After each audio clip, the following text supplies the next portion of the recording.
Hey everyone, this is Mike Wolf. Welcome to the Food Tech Show. Today's guest is Lou Cooperhouse, the CEO of a company called Blue Nalu.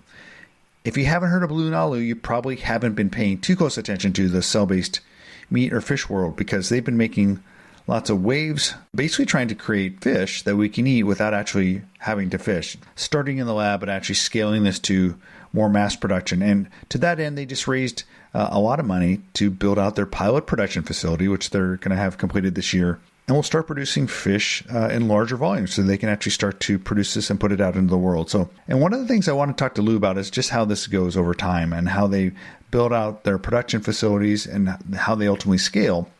Because one of the goals that he has is helping to reduce the reliance and eventually eliminate us having to fish for food. We can actually create this in bioreactor, do this on land, and not having to actually deplete the fish stock around the world. We also talk about how Lou has taken some of the knowledge that he has as a longtime food industry exec and applied it to helping to basically build this very cutting edge new type of food. So we talk about that. We talk about lots of other things. I hope you enjoy this podcast. As always, you can get more food tech shows at The Spoon. Just go to thespoon.tech. If you're on Clubhouse, if you haven't already joined the Spoons Club, please do, because every Friday we'll be talking about the latest food tech news of the week with the editorial gang. Just look for Food Tech Live on Clubhouse and follow me, and you'll be notified of every time we have a conversation on Friday or throughout the week. All right, that's it for now. I hope you enjoy this conversation with Lou Cooperhouse.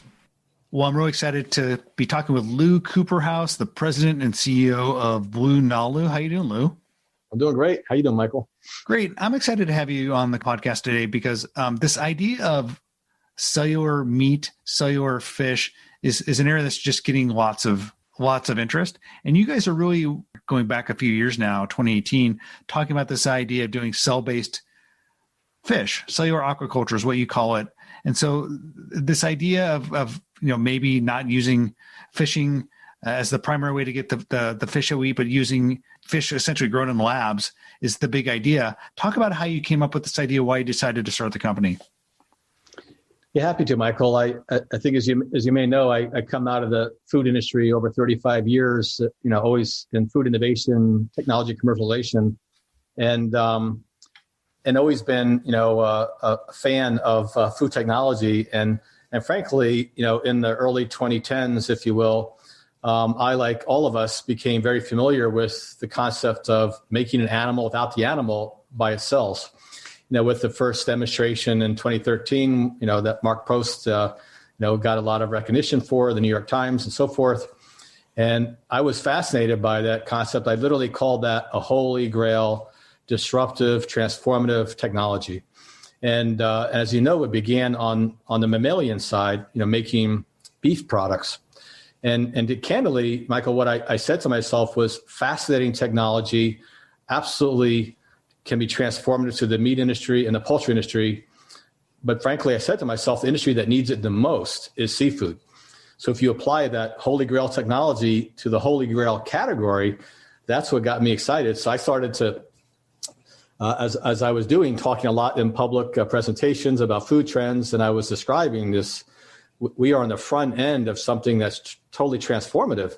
But when applied to seafood, so I said to myself, why seafood? And what really motivated me was, as we all know in the food industry, consumers are shifting away from red meat towards seafood for the health benefits. But the challenge is the global demand for seafood is at all-time high now as a result, but our supply cannot keep up. So as a food person, I said, there's a fundamental problem. There's a supply chain gap that's going to increasingly be challenging. And that supply is highly vulnerable and highly variable. Warming oceans, acidified oceans, and then you have personal health issues like microplastics, environmental pollutants, potential nuclear disaster challenge, algae blooms, a very, very vulnerable supply chain. So I really approached this and I said, if you apply this extraordinary technology against a category that really needs to be challenged, it's seafood. So the company was really founded by me really talking about, as this extraordinary opportunity. And sure enough, I ran into venture capital folks and they said, you just talked about the most compelling proposition to start up a very transformative business. And I said, I know. And sure enough, I became CEO, and here we are. And they didn't think you were crazy. It was one of those ideas where maybe you were the first person that talked about it. And I think that's what a lot of venture capitalists are looking for. And you mentioned just the stress that our seas are under, our oceans are under. I think the numbers are 1 to 3 trillion fish per year on a very personal level. I've grown up in the Seattle area, and every year there's a story in the Seattle Times about how there's less and less fish going up through the locks, and during their annual ritual, just because the stocks are getting depleted. And so what I wonder, when we talk about something like cellular aquaculture and driving fish through something like a fermentation tank, can we move fast enough? Right? And ultimately, can the oceans recover, right? Can they recover if we start to transition a lot of the ultimate food that we're eating, that is fish, towards using the technology that you're building? Yeah, absolutely. I think that if all Blue Nalu did, if all that we did in this industry did was displace the incremental demand that's coming, that will at least maintain the status quo. We're all about, at the end of the day, what Blue Nalu is all about is maintaining healthy ocean ecosystems and embracing the biodiversity. And we all need to recognize that, somewhere between half and 2/3 of the oxygen we breathe comes as a result of the ocean. Phytoplankton and all that. And we need healthy oceans. We need to embrace that biodiversity. So that's on the one extreme what we're doing.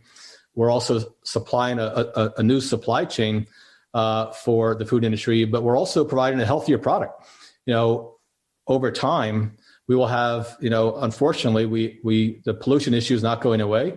And the potential for vulnerability in our oceans is not going away, as evidenced by how vulnerable we are with COVID. So it's absolutely time for us to embrace this technology, which not only can provide a sustainable solution, but one that's even arguably healthier, without mercury, without microplastics. So right now, as we know, for pregnant nursing women, you have 3 choices: no fish of one category. I think it's 1 to 2 servings per week of another category, 2 to 3 from a third category. With Blue Nalu, you can have as much as you want. So we're really taking the handcuffs off of that for that population that's very vulnerable. Yeah, the health aspect I haven't even, and the microplastics, I didn't even think about it. Like, I don't even generally eat shellfish because I think, the amount of pollutants you hear about in them is just pretty high in certain cases. But I want to talk a little bit about, because we were talking in our pre-chat about the differences between what you're building and more terrestrial-based animals. Like if we're doing beef, right? It's a very different thing to make fish fillets from cells versus something like a steak. Just the character of it. Like, can you talk a little bit about the differences, like what you're building versus like someone like like a higher stakes with the beef? Yeah, it's a great question. It's something I really thought about myself quite a bit at the origin of the company. Was, on the one hand, all the knowledge in cell culturing all comes from mammals. So I saw that as an opportunity. There was little to no intellectual property around anybody ever growing and propagating successfully stable cell lines of fish. There wasn't a need to. As we work on humankind, hamsters, mice, and everything in between were certainly the models that were used. And fish have never been used in science in this degree. So we began with a clean piece of paper on the technology side. So on the one hand, Michael, it's a bit frightening because there was no IP in this space. But I said to myself, if we can get over that hurdle, the hurdle towards sensory, I felt, was a lot easier. So our model, Blue Nalu, is to create what I call the ribeye steak equivalent of seafood.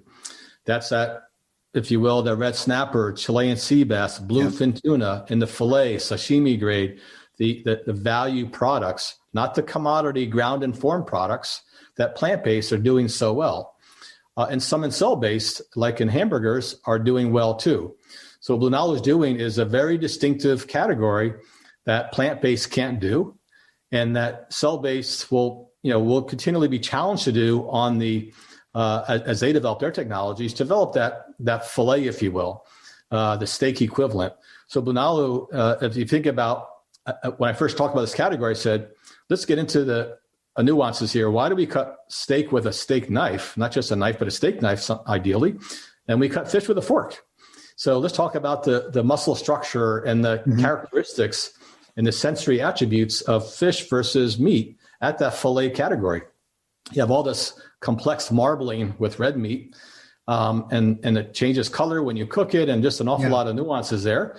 And seafood is a bit more, not entirely, but can be a bit more homogeneous and layered. And the concept of layering plays itself very nicely with the food industry. You know, in my career, I've worked on everything from puff pastry to lasagna, and very familiar with packaging material. So you think about those three industries, puff pastry might be like 81 layers, so it's layering. You know, and lasagna is a layer done differently. You know, and there's extrusion technologies, there's folding technologies, and there's lamination technologies like in packaging.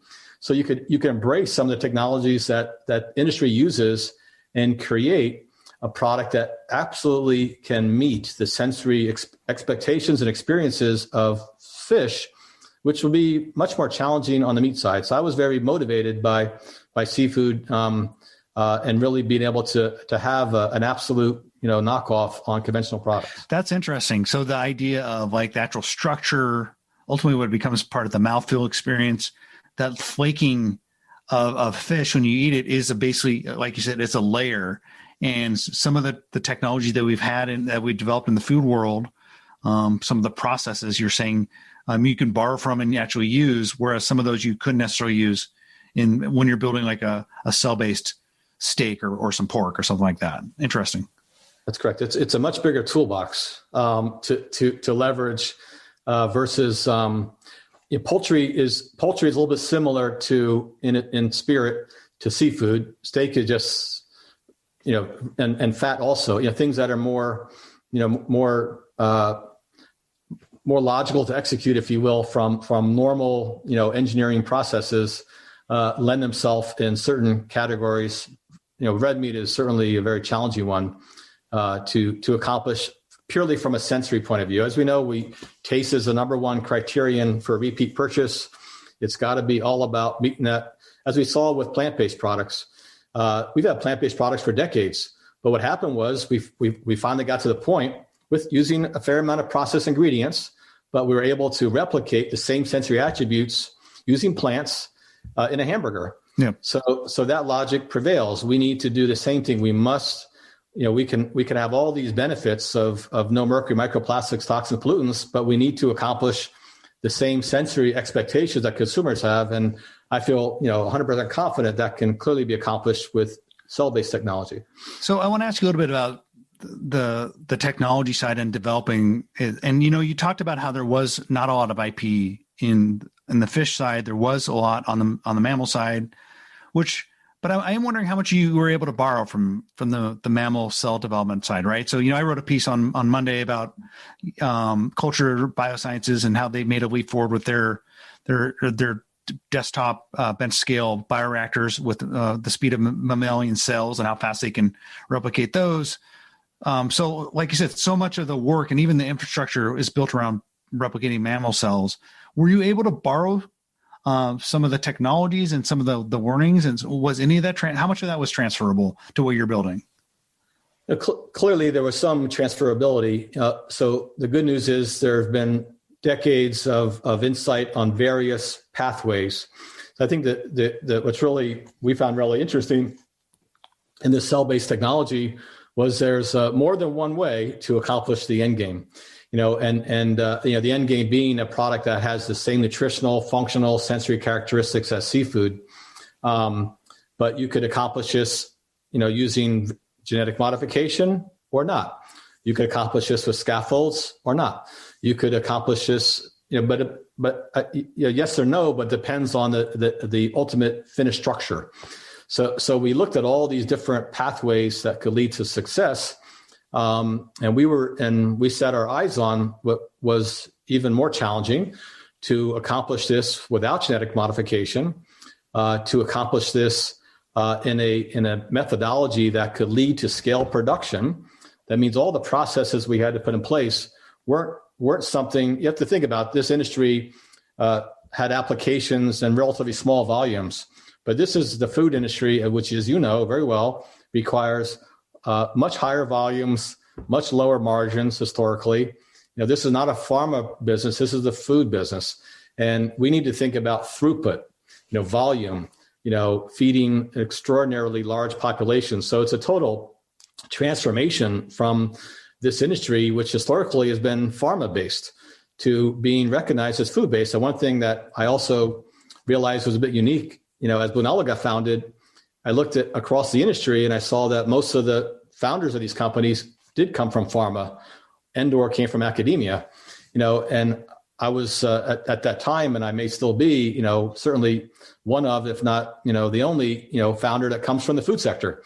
So really applying this, very focused on scale production, running the food industry, thinking about sensory experiences from the beginning, not about a biopharma business, but a food business, and our focus has been on scale production, which has really been a big differentiator. So I'm really glad you brought that up. And it is fascinating that you came from that food side and you think about, as you said, throughput.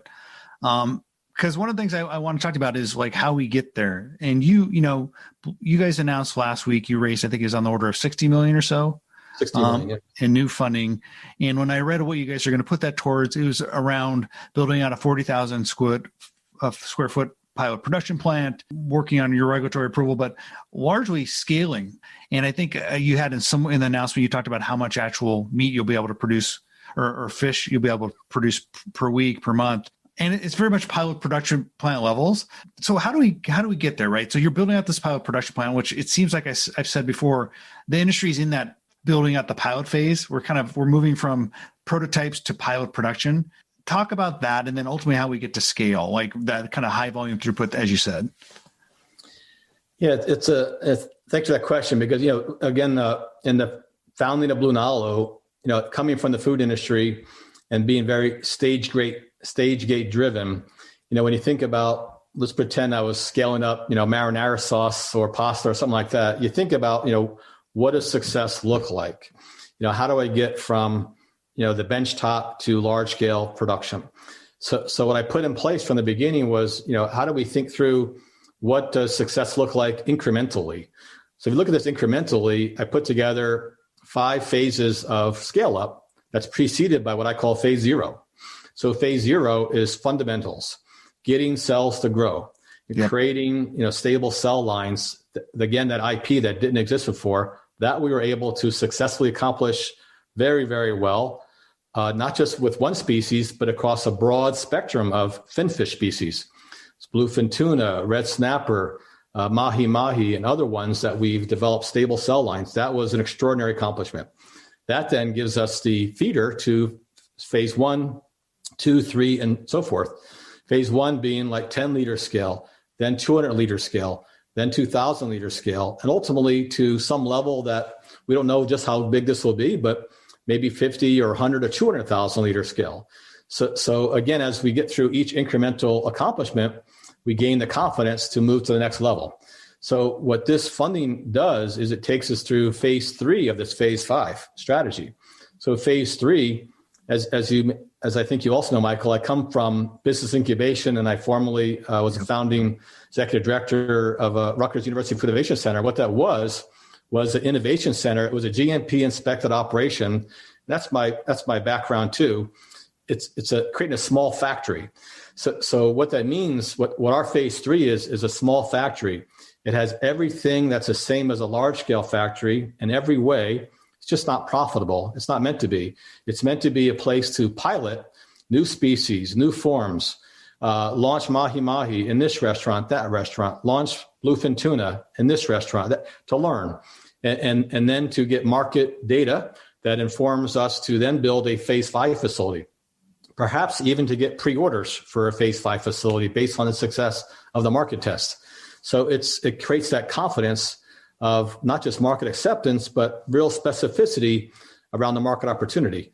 And so what we're doing, right now, Michael, is, we've already put together a comprehensive HACCP plan, all the quality assurance, quality management system, all the documentation required to operate, the equipment, all the procedures. We're now purchasing all this equipment as we speak and building out this 40,000 square facility.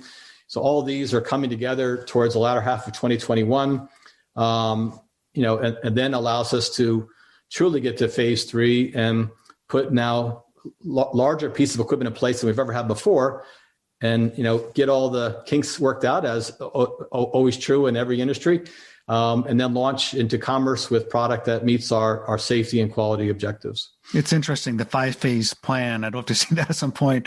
And so the phase 3 is really what this new pilot production plan is all about. You sounds like you're going to be figuring out how you actually manufacture and produce this. And getting back to what Josh Tetrick said at the Smart Kitchen Summit last year, he had this 10-year time horizon, and a lot of the early phases was getting those small production volumes and going into high-end restaurants. It sounds like that's somewhat akin to what you're going to be doing.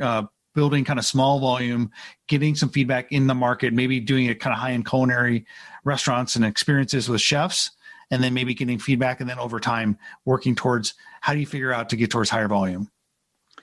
It's mostly correct. I think what we're really not articulating what we're doing as high-end restaurants. Sure. We are launching with Mahi Mahi, which is a bit more of a middle of the road, but then we want to launch a bluefin. If you take bluefin tuna as an example, our whole goal is it's a total paradigm shift for bluefin tuna. So bluefin tuna today, very limited availability, very, very high in mercury, very much overfished or illegally fished, primarily goes to Japan because of the limited volumes. And very unavailable. So what is Blue Nalu doing with bluefin? 2 blues there. We are literally democratizing bluefin tuna. We are making this demand driven. We could literally make as much volume as required to meet consumer needs around the world without mercury, available year round.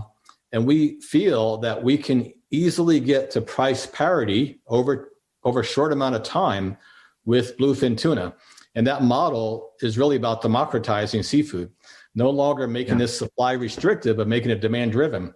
So again, that's really an interesting nuance, and we're really about making our product available, broadly to all populations, but primarily to those who love seafood. And we've actually found that in our market research so far, that consumers who love seafood, who consume it the most frequently, are the most excited to be early adopters for Blue Nalu. So bluefin tuna, as you said, it's rare, mostly goes to Japan.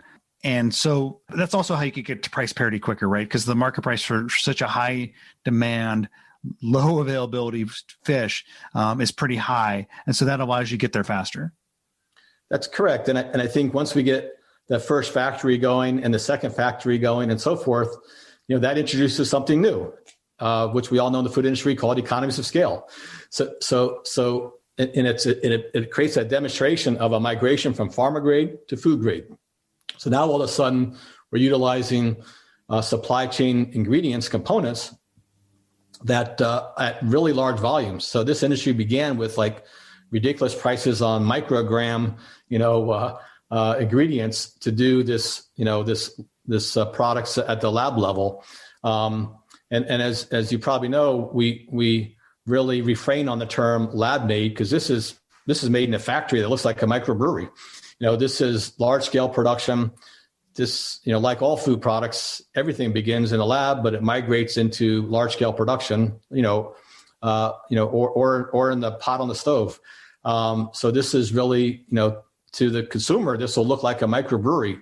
We want to create that transparency, just like microbreweries have windows where you can see it and be part of the experience and feel the freshness. That's how we see these factories in the future, as very picking up on the microbrewery model about it's not beer or wine that's in those large stainless steel containers. It's as weird as it may sound, but it's fish cells that are growing in large volumes that are creating a fish fillet that was made right there, in a very natural process. Sketch it out for us, this picture of the future, right? So you use this term microbreweries. So one of the things I think about is, maybe if we keep on that analogy of beer brewing, does it ultimately become something like, Anheuser-Busch with large centralized production in like St. Louis, or is this future of cell-based fish and cell-based meat more like a microbrew model where you might have, each city Seattle, Portland, Dallas, Texas, has its own localized production of fish. Because maybe it's fresher or whatever. It's also because you maybe need to do it in those smaller volumes versus like one place, high volume throughput. Can you talk a little bit how that you see this shaking out? What model it's going to be? That's really an awesome question, Michael, because that's something that we're going to figure out over the next 18 months or so. Once we get this first large scale factory design put together, and just how much throughput can be created. If you take a step back, seafood is a $200 billion sector conservatively, globally. And it's very, very fragmented. There's only a few large players and, obviously in beef and poultry and industries like that. Seafood is, because it is so supply restricted, you have different tastes, different profiles, it's different channels of distribution around the world. So with that fragmentation, to your point, it clearly creates a necessity for somewhat of local production, and versus a mega facility that does broad distribution. So yes, I clearly see lots of facilities across the globe in the future that are perhaps supplying somewhere between 100 miles and 500 mile radius from that location. And, but also, in the 80-20 of life, maybe 20% goes longer distances to kind of complement what can't be done by other facilities. But yeah, it'll I guess to your point, these factories can be species specific, only do one item, like say bluefin, and maybe another factory does red snapper or mahi-mahi. But the beauty of these facilities, which is really really amazing, is you can literally we can learn that, product, the species X just went on the watch list. There's an environmental problem with it. We can tell our production people, hey, let's start up species X in 2 weeks' time. So we can truly be demand driven. If there's a global supply chain problem, we could supplement that immediately. And that, so these factories, to my point, can have a focus to make a single species, but they also are highly variable, and they can quickly adapt to market demands or seasonality, and really make what's most relevant for the marketplace.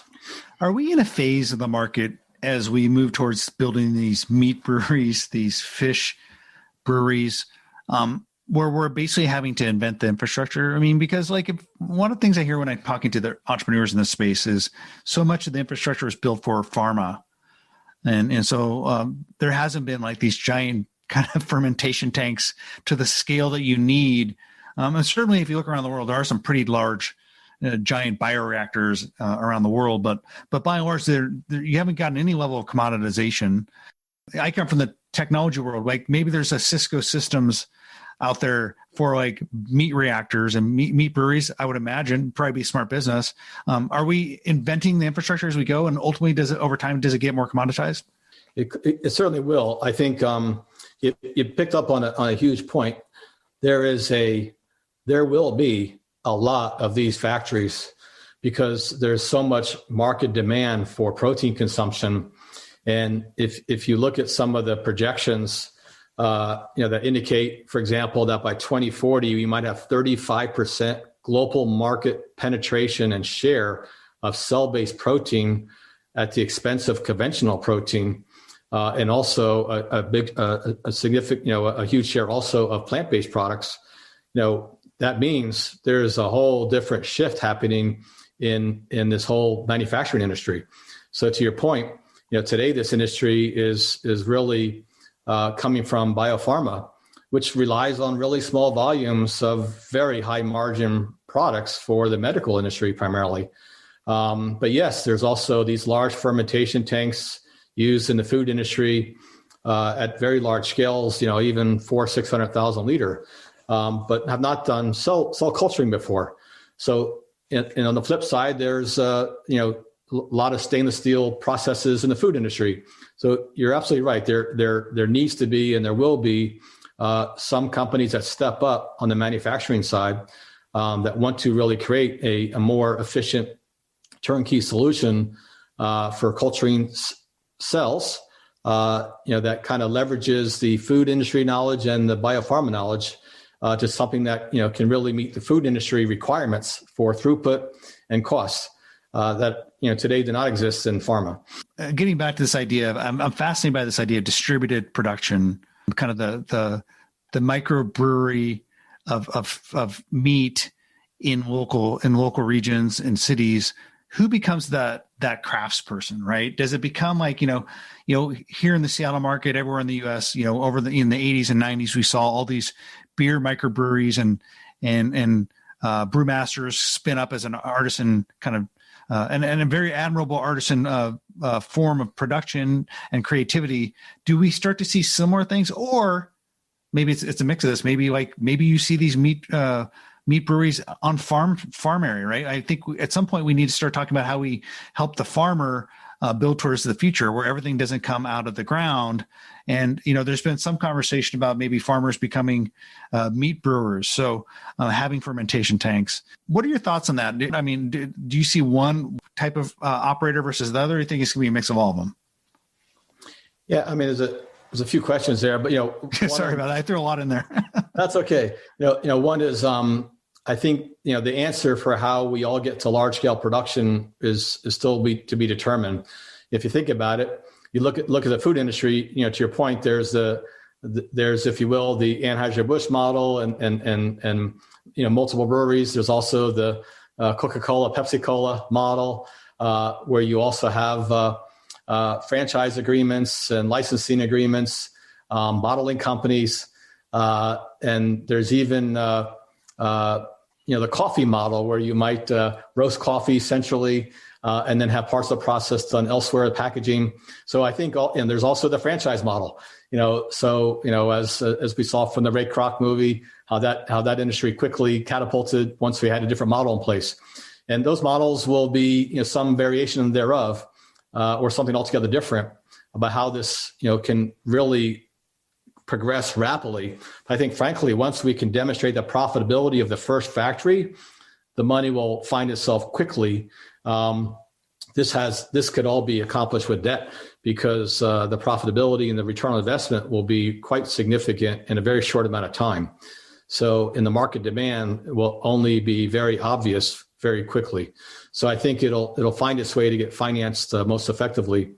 And back to your other question about I think there's an opportunity for companies like Blue Nalu to really identify locations for facilities in those, more of those economically depressed communities, the communities that for example formerly were, and there's a lot of them around the world that formerly were fishing villages that were a birthplace of innovation in the seafood industry.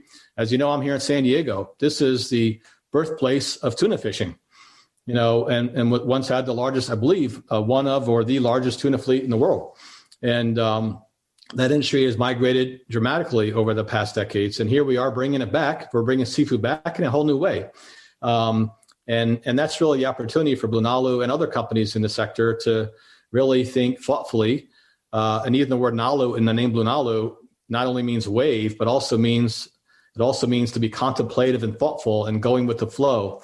There's a little street slang there about Naluit.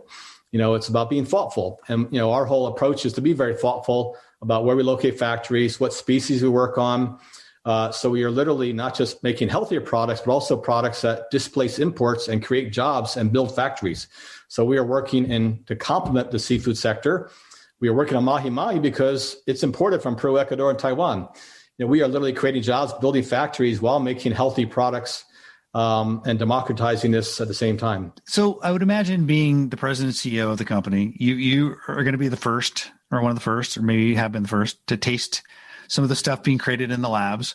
One of the things I thought about with fish in particular is it's such a product of its environment. You could taste the ocean when you're eating salmon or you're eating tuna. Is that, I imagine, is that genetic? Is that built in when you're making something in the lab? Does it taste just like something you fished out of the sea with all those the good parts of the environment factored into the taste?